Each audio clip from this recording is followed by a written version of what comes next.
নমস্কার বন্ধুরা, আমি অন্বেষা। আমার চ্যানেলে আপনাদের সকলকে স্বাগত জানাই। আজ আমি আপনাদের সাথে শেয়ার করব আমাদের ম্যাসেঞ্জার ড্যাম ঘুরে আসার অভিজ্ঞতা। এটা আমরা আমাদের নিজস্ব গাড়ি নিয়ে গিয়েছিলাম। এটি আপনারা একদিন বা দুদিনের ছুটিতে ঘুরে আসতেই পারেন। চলুন তাহলে শুরু করা যাক আজকের ভিডিওটা। আমরা ঠিক রওনা দিয়েছিলাম সকাল 8টায়। গুগল ম্যাপ অনুযায়ী কলকাতা থেকে ম্যাসেঞ্জার ড্যামের দূরত্ব 225 কিলোমিটার, যা যেতে সময় লাগবে প্রায় 6 ঘন্টা।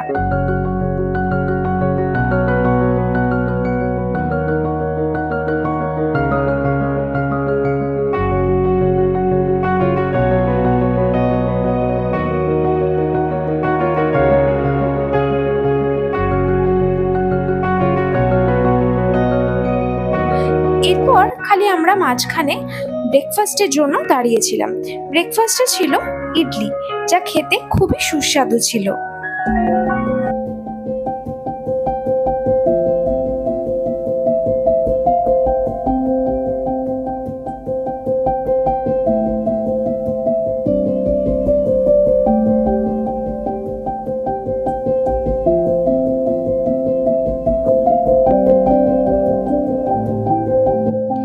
রাস্তার ভিউ কিন্তু খুবই সুন্দর।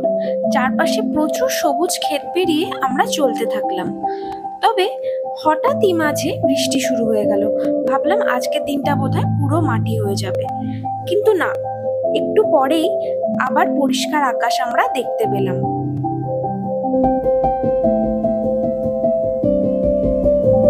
এবার বলে রাখি, বর্ধমানের কাছাকাছি রাস্তায় কিন্তু কাজ চলছে, তাই প্রচুর ডাইভারশন আছে। নির্ধারিত সময়ের থেকে কিন্তু একটু বেশি সময় লাগলো আমাদের।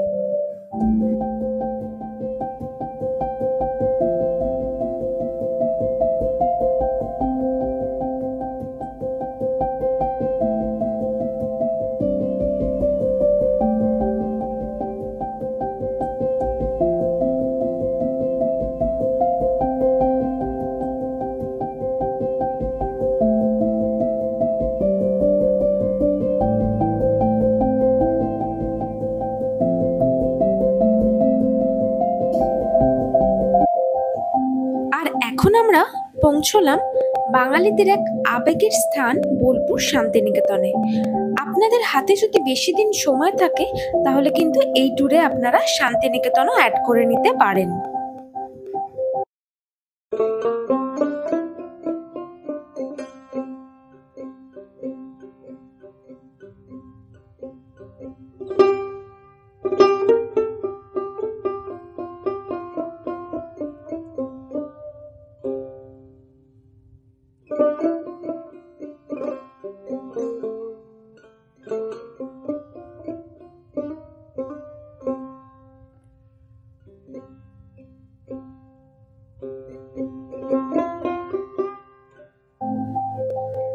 প্রতিটা রাস্তার ভিউ কিন্তু অসাধারণ। এরপর আমরা সিউড়ি পেরিয়ে এলাম তিলপাড়া মিহিরলাল ব্যারেজে, যা তৈরি হয়েছে ময়ূরাক্ষী নদীর ওপরে। এটি নির্মাণ কার্য শুরু হয়েছিল 1951 সালে, তবে পুরোপুরি শেষ হয় 1985 সালে। আর একটা কথা বলে রাখি, এখানেও কিন্তু রাস্তা একটু খারাপ।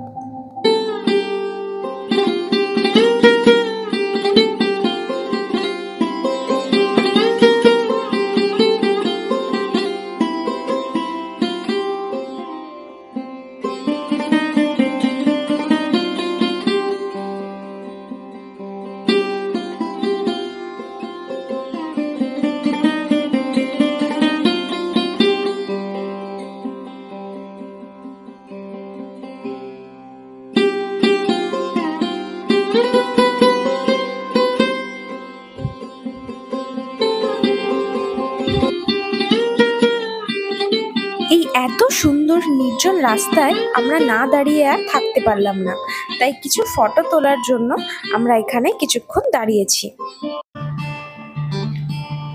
অবশেষে আমরা ঝাড়খণ্ডে প্রবেশ করলাম। রাস্তা যত এগোচ্ছি তত বেশি কিন্তু সুন্দর হয়ে যাচ্ছে।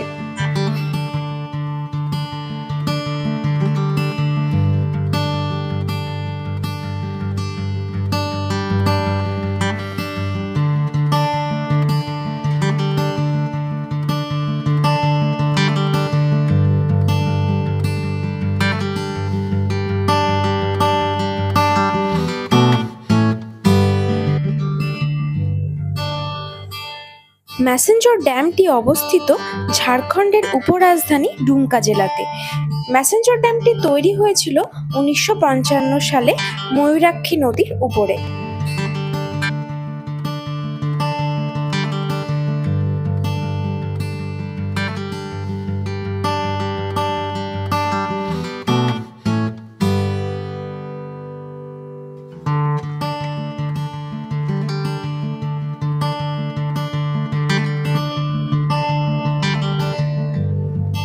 আমরা ম্যাসেঞ্জর পৌঁছেছিলাম প্রায় 2:30 নাগাদ।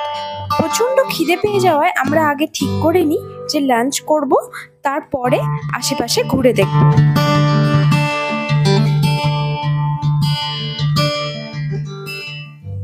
ড্যামের পাশেই কিছু হোটেল দেখতে পেলাম, তারই মধ্যে একটাতে আমরা ঢুকে পড়লাম এবং অর্ডার করলাম ফিশ থালি। তার মধ্যে ছিল ভাত, ডাল, 2 রকমের তরকারি, আলু ভাজা আর রুই মাছ, সাথে ছিল পেঁয়াজ আর লঙ্কা। এই ফিশ থালি আমাদের পড়েছিল 110 টাকা করে। আর হোটেলেই আমরা জানতে পারলাম যে এখানে বোটিংয়ের ব্যবস্থাও রয়েছে, তাই আমরা লাঞ্চ সেরে বেরিয়ে পড়লাম বোটিংয়ের উদ্দেশ্যে। আমি জীবনে এই প্রথমবার স্পিড বোটে চাপব। মনে একটু ভয় লাগলেও তাও সাহস নিয়ে এগিয়ে চললাম। আর বোটিংয়ের ভাড়া সম্পর্কে বলে রাখি, আমাদের পড়েছিল জন প্রতি 100 টাকা করে। আর এখানে কিন্তু লাইফ জ্যাকেট অবশ্যই পরতে হবে। অবশেষে ভয় কাটিয়ে বোটে বসলাম এবং বোটও চলতে শুরু করলো। অসাধারণ একটা অভিজ্ঞতা হলো।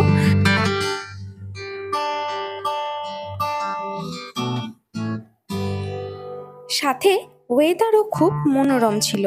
ঠান্ডা হাওয়ায় জলে ভেসে বেড়ানো জাস্ট দারুণ লেগেছে। এই বোটিংয়ের সময়সীমা প্রায় 10 মিনিট। চলুন তাহলে আমাদের বোটিংয়ের কিছু স্মৃতি আপনাদের সাথে শেয়ার করে নিই।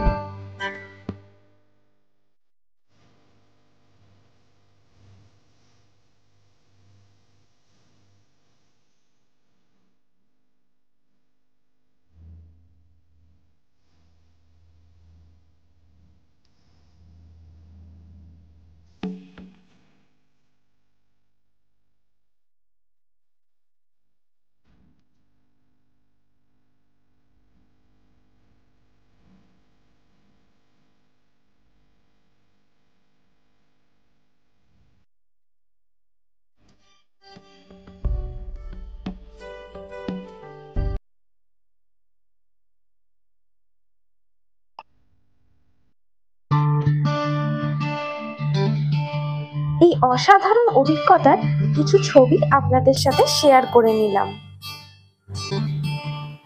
এবার আমাদের ফেরার পালা। আমাদের হাতে যেহেতু কম সময় ছিল, তাই এর থেকে বেশি আমরা আর থাকতে পারিনি। আপনারা কিন্তু এখানে একদিনের জন্য আসতেই পারেন। ভীষণই সুন্দর একটা জায়গা। আর এখানে কিন্তু হোটেলের ব্যবস্থাও রয়েছে।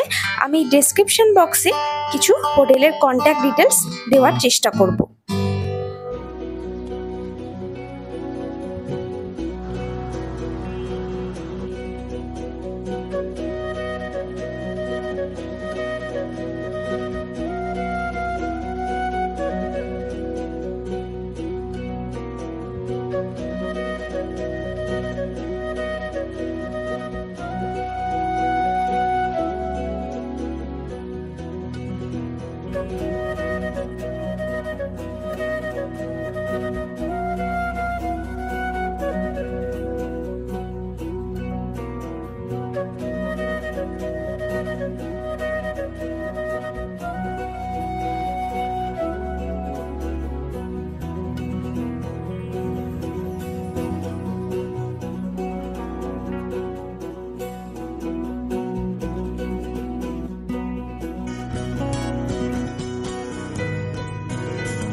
আমাদের বাড়ি ফিরতে প্রায় রাত 10টা হয়ে গেছিল।